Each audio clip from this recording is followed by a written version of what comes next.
All right, what's going on, fam? I hope you're having a great and blessed day. Today, we're going to be showcasing another build. I have joined the dark side, or I finally got the opportunity to join the dark side.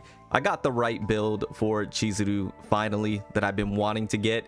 And so I wanted to go ahead and showcase it for you guys, just show you how it works. It's insane. Needless to say, it's insane. It trivializes the family head, 9 out of 9 difficulty. I'll showcase that as well. It's an incredible build. I think it's what makes Chizuru such a strong character. If you are able to get this build, and this build can be optimized by the way, but if you're able to get this build and you have the right resources built into Chizuru, I think she is a top tier character. Absolutely top tier, because there's no cap to this. That's what makes it so insane. So I do hope you enjoyed today's video. I hope you get some value from it. If you do and you appreciate it, drop a like. Helps out the channel tremendously. Thank you for the support. Also, if you like what you see today, you like these showcases, you like discussions, go ahead and consider subscribing. Join the FBG fam. I would love to have you stick around. Thank you guys once again so much for all the support. Also, if you see the hype button down there, go ahead and hit it for me. It takes 2 seconds and it helps out the channel in a big way. You guys are amazing. I do really appreciate you. With that being said, let's go ahead and hop in. So we're gonna go over back to my Chizuru now from the last video, which I'll leave at the end of this one for you guys to click on, which is the quad divine karmic flame build. You should check that out. Once again, I'll leave it at the end of this one. I did go ahead and showcase my build. I did optimize it a little bit more, min-maxed it a little bit more. As you can see, I think I got her to affinity level 20. I think before in the last video it was 15 if I'm not mistaken, or 17, and we finally got the 200% crit damage. I made a post on this, by the way. Keep tabs on the post. I'm going to be posting more over there on the YouTube channel, but I now got it 200% crit damage, which is something that I've been trying to get. Almost 50% crit chance. I do want to get that 50%, but we're critting nonetheless, right? 47.3% is good enough for me at the moment. We got our level 60, little over 700 attack, almost close to 800 potential. We got it 5 out of 5. We finally maxed this out. Next is to go ahead and get this maxed out. Well, I don't know if I'm gonna max that out. Maybe 5 out of 10. We'll see, but this was the main goal, is to get all of these that I maxed out. Really optimizes Chizuru in my opinion. Memory fragments are, I think, remaining the same. We might have made some mid-max changes here, but for the most part it is the same, and she's still E2. Keep that in mind. Now for the save data, let's go ahead and check it out. Not this one. It keeps showing this one. Now, to be quite honest with you, so the meta, right, the meta build is this one that I finally got right here, and that is the triple Tsukuyomi with the add 2 hits to the Shadow of the Moon and Shadow of the Moon Plus. This is the meta right here. Now, if you can quad this, meaning you can get 4 of these, that is the meta. And if you're able to quad, where is it? If you're able to, the one that I had on the screen in the first place, if you're able to quad this one, the divine Tsukuyomi, add 2 hits, draw 1, that is the meta. The extra meta, right? That's beyond the meta. But unfortunately I did not get it to divine. Unfortunately, I just got it epiphany, that's fine for me. You don't understand how many lab runs I've done. You don't understand how many hours I put into trying to just replicate this 3 times and to get it to be this specific Tsukuyomi skill. But once again, this is the meta build for Chizuru. If you want Chizuru to be optimal, like the optimal, I think this is the build. In terms of Tsukuyomi, this is the one you want to go for. I did get divine karmic flames. For some reason karmic flame loves me. I'm always able to get a divine on this one, and this one is actually a really good one, to be honest with you. I like this one because 1 curse shackle, and then when the target's defeated you create this card, and this one actually has 1 random ally performs coordinated attack. I mean, it's so it's not really here nor there. It's more so that you be able to create this card to be able to do it again. It's pretty good. I do have the 2 moon slashes. Me personally, I don't mind keeping the moon slashes. I know some people say get rid of the basics. For me, with Chizuru, I like the basics. It just plays more into her kit. It allows me to do what I want to do. What's lucky about this build is we did get divine everything else. Essentially, we did get divine bound at dusk, and this one's really nice because it decreases the cost of card with the highest cost by 2, and then you get 1 morale, 1 resolve. This comes in clutch. Once again, in combination with superconductive, comes in pretty clutch. And then we get a divine Oni hunt, which is really nice. We got the 4-hitter which is good. The haste on this, I don't see enough people talk about it, including myself, but the haste is clutch. And essentially, just in case you don't know what haste is, if you're a new player, this card does not reduce the enemy's action count, allowing you to be able to do what you want to do and not allow the enemy to do what they want to do. By the way, this is only a 90.1, and it gives 4 agony, which is really good because it plays into the Tressa comp, which I'll show that build just in case you guys want to know like what I have on my other teammates to make it work. But it does play into the Tressa comp really nice because of the agony. And then of course Shadow of the Moon for the equipment, not the best, not the worst. When there are 4 more cards in hand, increases damage amount by 30%. This is not bad because of course with Tressa we're getting a bunch of shadow daggers, and this works out. We always have a lot of cards, so that works out. We do have the reinforced combat suit, so we're gonna get some more shield, and then once again the super conductive. I just think this equipment's pretty clutch on Chizuru in particular. Now for Tressa, just in case, once again, Tressa was a huge help here, but Tressa is just that good, right? It's just she's just her. It is what it is. We do have the 4 shadow daggers, we do have the curse, we do have the meta Tressa build with the 4 shadow reload upgrade, or not 4, excuse me, 3. I didn't get 4. I got 3 replicate on the shadow reload. I wish I had 4 upgrade with the heal. We do have the divine vital attack, which is nice. This is going to do 50% damage for 1 turn, gain 3 morale, and it always attacks weakness. Super solid, love it. Curse gouge, curse and curse gouge is really solid. And then we have the forbidden portrait of fury on Tressa, and then the equipment, pretty much the meta equipment. We don't have a chest piece, but it's all right.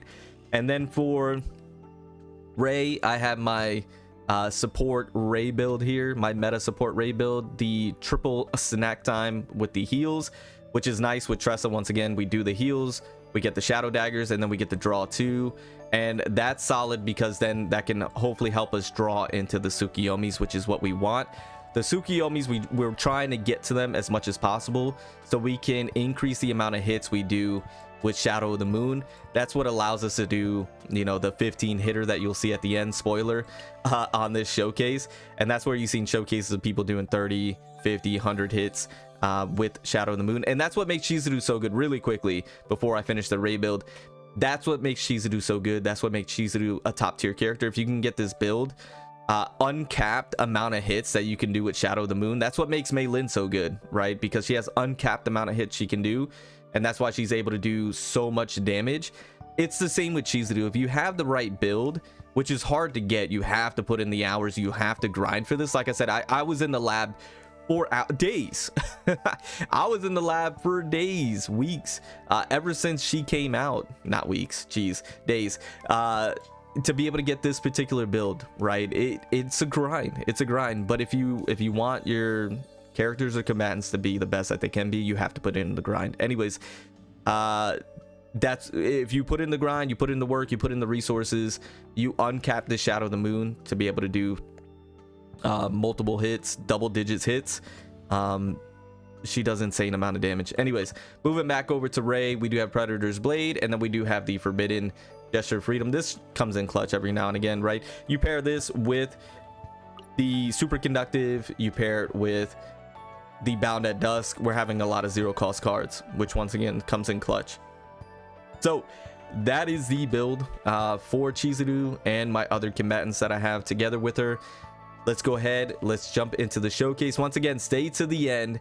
You're gonna want to see the end because it's a big hit at the end. All right, roll the showcase.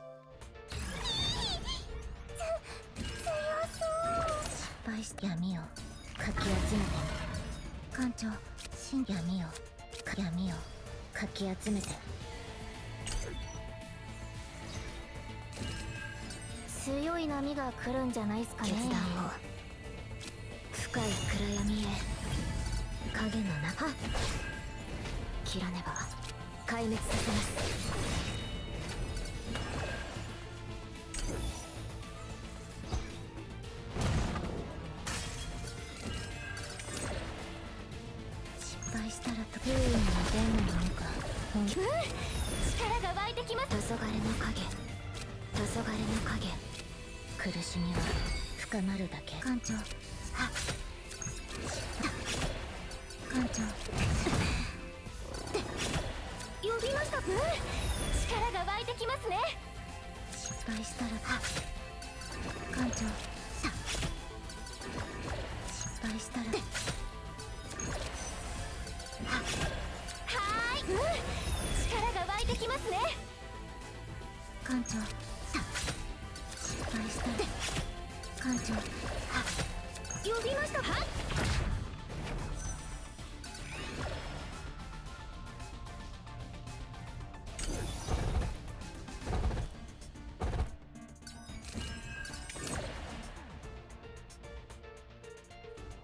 失敗したらどうし闇の力で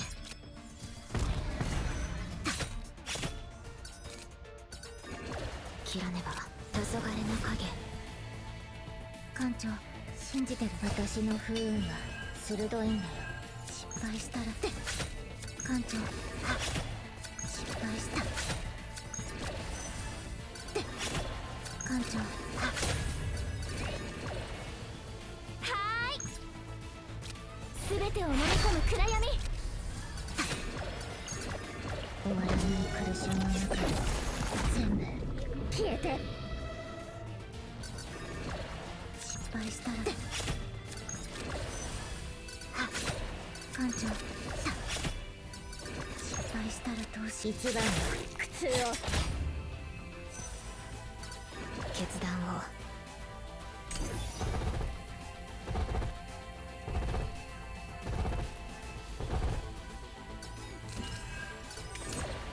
呼びましたか。流れを感じます。切らねば参ります。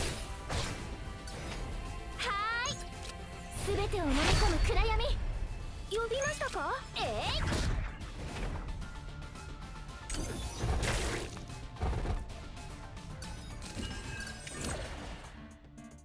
い、私やってみます。艦長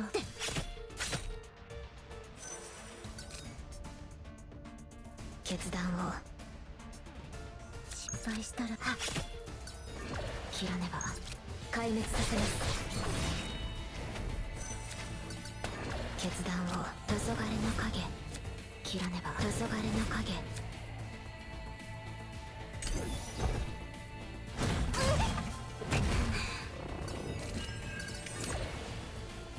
艦長これで役に立てるなら。失敗したら不運がどんなものかもうすぐわかるよ。艦長さ失敗したら艦長決断を皆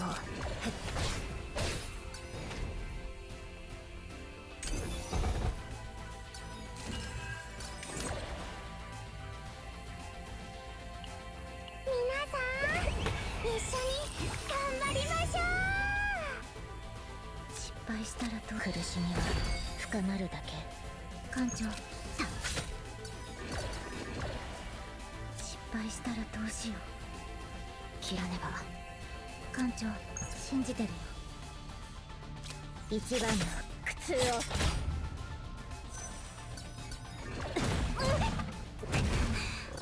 決断を黄昏の影。失敗したら艦長切らねば壊滅させます。決断を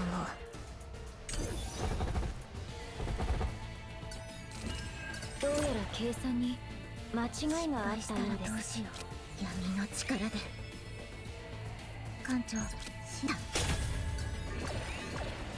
失敗したらどうしよう。艦長死んだ。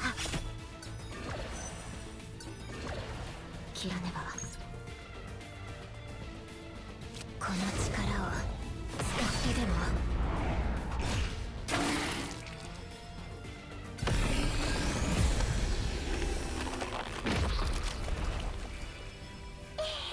お守りが効いたのかな。Alright, fam, that is the gameplay. I do hope you enjoyed. The more I play with Chizuru, the more I think she's a top tier character. I think she is incredibly strong. I think she has incredible potential. And I don't even think this is the peak or pinnacle of where she can be.